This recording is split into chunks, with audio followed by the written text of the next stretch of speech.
छत्तीसगढ़ में आदिवासी आरक्षण बढ़ाने के लिए बघेल सरकार विधानसभा के विशेष सत्र में विधेयक लेकर आएगी। इसके लिए आज भूपेश बघेल कैबिनेट की बैठक में आरक्षण बढ़ाने का फैसला हुआ है। छत्तीसगढ़ में आरक्षण का नया खाका तैयार हो गया है। अनुसूचित जनजाति को 32, अनुसूचित जाति 13, अन्य पिछड़े वर्ग को 27 और आर्थिक रूप से कमजोर वर्ग को 4% आरक्षण दिया जाएगा।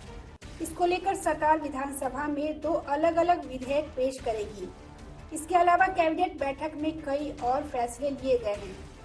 जिला खनिज संस्थान न्यास से अपडेट कर अधोसंरचना के कार्यों पर खर्च के लिए न्यास निधि में मिले पैसे से निश्चित प्रतिशत राशि के बंधन से मुक्त किए जाने के संबंध में छत्तीसगढ़ जिला खनिज संस्थान नियम 2015 में संशोधन किए जाने का निर्णय लिया गया है। अब इसके अनुसार डीएमएफ के अन्य प्राथमिकता मद में उपलब्ध राशि का 20% सामान्य क्षेत्र और 40% अधिसूचित क्षेत्र में खर्च किए जाने के प्रावधान को समाप्त कर दिया गया है।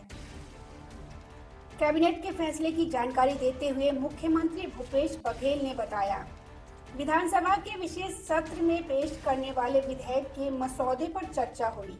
उसमें अनुसूचित जाति, जनजाति, पिछड़े वर्ग और ईडब्ल्यूएस के आरक्षण पर भी बात हुई है।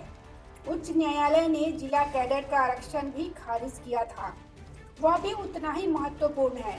पहले उसे एक आदेश के तहत दिया जाता था, अब उसको भी एक्ट में लाया जाएगा। राज्य सरकार के प्रवक्ता और मंत्री रविंद्र चौबे ने बैठक के बाद मीडिया से चर्चा में कहा कि आरक्षण अधिनियम के जिन प्रावधानों को उच्च न्यायालय ने रद्द किया है, उसे कानून के जरिए फिर से प्रभावी करने पर सहमति बनी है। कैबिनेट में लोक सेवाओं में आरक्षण संशोधन विधेयक 2022 और शैक्षणिक संस्थानों के प्रवेश में आरक्षण संशोधन विधेयक 2022 के प्रारूप को मंजूरी दी गई है। इन विधेयकों को 1-2 दिसंबर को प्रस्तावित विधानसभा के विशेष सत्र में पेश किया जाएगा। सरकार जनसंख्या के अनुपात में आरक्षण देने के लिए प्रतिबद्ध है। सर्वोच्च न्यायालय ने भी ईडब्ल्यूएस को 10% तक आरक्षण देने को उचित बताया है, उसका भी पालन किया जाएगा। विधानसभा में आरक्षण विधेयक पास कराने के बाद सरकार की तरफ से एक शासकीय संकल्प भी पेश होगा।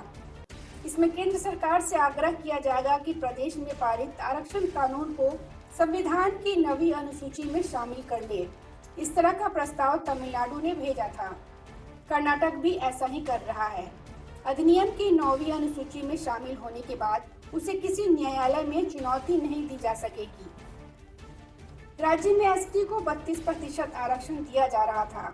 भाजपा की सरकार ने यहां कुल 58% आरक्षण लागू किया था। प्रकरण हाईकोर्ट में चल रहा था। कुछ दिन पूर्व हाईकोर्ट ने निर्णय दिया कि 50% से ज्यादा आरक्षण नहीं दिया जा सकता। कोर्ट के निर्णय से यहां एसटी का आरक्षण 20% हो गया। आदिवासी इसे लेकर आंदोलित है। राज्य की 90 में से 29 सीटें एसटी वर्ग के लिए आरक्षित है। चुनावी वर्ष में यह बड़ा मुद्दा बन रहा था। Bureau report, public news.